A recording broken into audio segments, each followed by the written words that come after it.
All right, here we're going to look at a skier moving down an incline, and there's a force of friction. And I guess we're going to try and determine the force of friction and the coefficient of friction on the skier on the incline. So this is just an incline with the force of friction, and we're going to have to be a little bit careful towards the end where we're going to see that we have to use the normal force and not the overall force of gravity because of the incline, but we're getting ahead of ourselves. Skiers traveling down an incline, a 20-degree incline. The skier travels 10 meters and their speed is 3.5 meters per second. Determine the coefficient of friction between the skier and the incline. So we're going to assume the skier starts from rest. So the skier started from rest. They got up to 3.5 meters per second over a distance of 10 meters. So we want the coefficient of friction, which is dynamics or forces information. So what we need to do is we need to find the acceleration of the skier.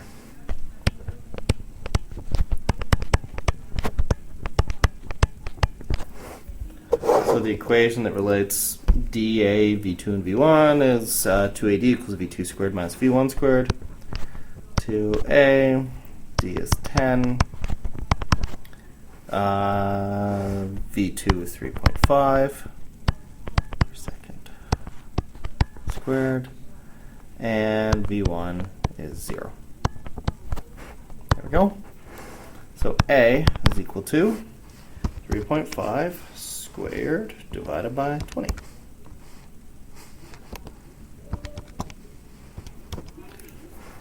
So 20A is equal to 12.25. And then A works out to be 0.6125. Okay, so here's our skier on an incline. The incline is at 20 degrees, and they have an acceleration of 0.6125 meters per second squared. The force is acting on the skier, or the force of gravity, which I'll call 9.8 m. The normal force, which has to be normal to the surface, and which will balance out the perpendicular component of the force of gravity. If this is 20 degrees and this is 20 degrees.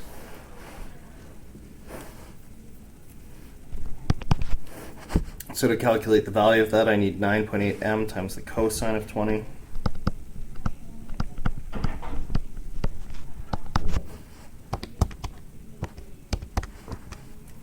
So that works out to 9.2 m.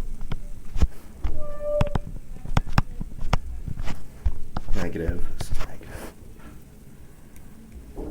Actually, I'm going to call this direction positive, and this direction positive. Anyways, so this 9.8 sine 20 is going down the incline.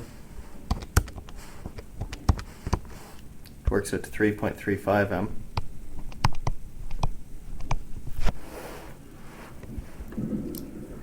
And the reason that we're not getting that full 3.35 in acceleration is there must be some force of friction that's keeping the skier from sliding down the incline quite so fast. Here, I'm just going to throw the net force off down here, F net, and that's going to be equal to the mass times the acceleration, or 0.6125 m. So in what I'm calling the x direction, or in line with the hill, the parallel direction, the net force is going to be equal to the force of gravity in the x direction and the force of friction.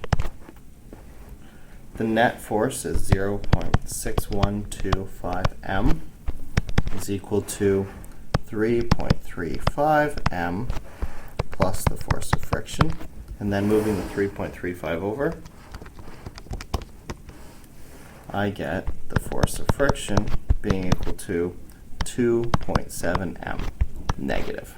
or up the incline, as I've called the negative direction. So with that in hand, I have a normal force and a force of friction, so I can go ahead and calculate the coefficient of friction. Ff equals mu Fn. So my force of friction is negative 2.7 m. And my coefficient of friction, careful here, it's not 9.8, or the normal force isn't 9.8 m, but it's only the perpendicular component of the force of gravity that the normal force balances, the 9.2 m. And ignoring signs in this equation, because it's a scalar equation, recognizing that mass is on both sides and mass cannot equal 0, because the skier may not weigh much, but they weigh something. Then I can divide both sides by mass, and then I can solve this problem.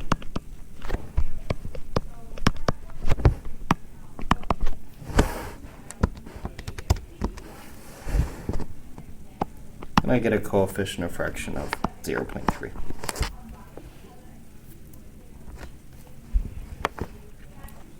So I used the motion information to come up with an acceleration. I did a careful inspection of the forces acting on the skier going down the incline, leaving the mass of the skier as unknown, recognizing then that the perpendicular component of the skier's force of gravity is the one that's being balanced out by the normal force in the incline. I used the acceleration to do a sum of forces in the parallel direction and the parallel component of the force of gravity to determine the force of friction.